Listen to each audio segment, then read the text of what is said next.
So Rod, what is science communication? See, I think that's a great question. And what I like is how there's almost as many answers as there are people who do it. Wouldn't you agree?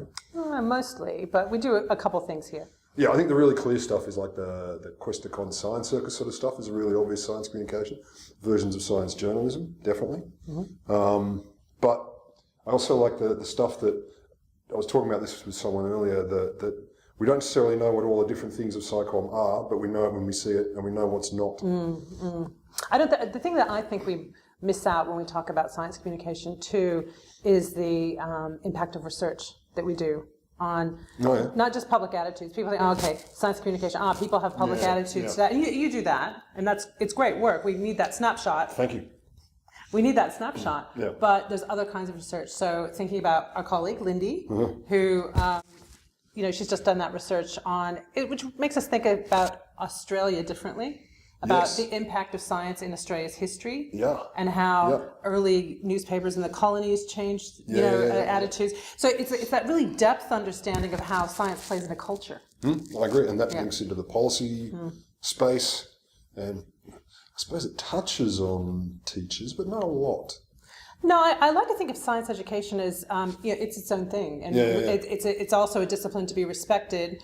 But science communication is looking at those. I mean, the communication bit instead of the education bit, right? I know, right? Yeah. So and communication, right? Community, communal, those sorts of. So it's that social interaction that we do in communication, and we kind of focus more on the social bit instead of the education bit. That's how I think of it. Yeah, no, I agree. And in fact, it reminds me of how I got into this game, actually. Quite a coincidence, really. Not as a teacher, then.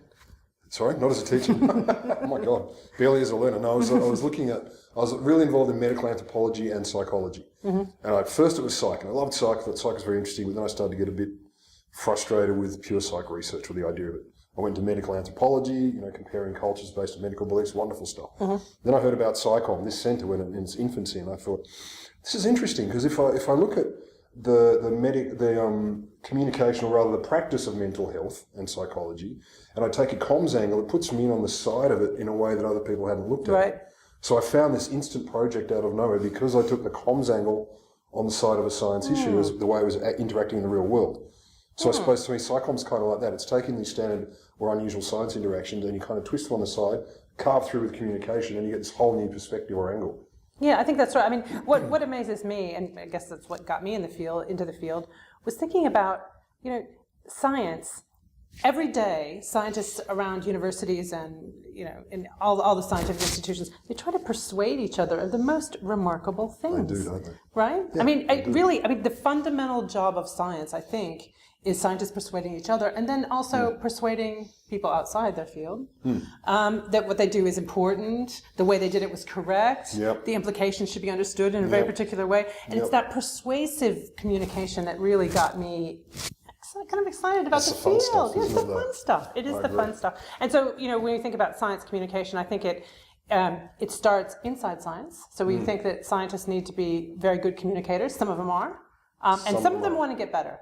Right, and so we want to help them do that, but also then thinking about public communication, the public face of science, and I guess that's what got me into the field. I get that, and we've partially crossed over because we both like the persuasion side. I like it from the risk panic point of view, and you like it from the sophisticated point of view. The sophisticated point of view, that's what I like. Very sophisticated. So I suppose then that means the centre does all that.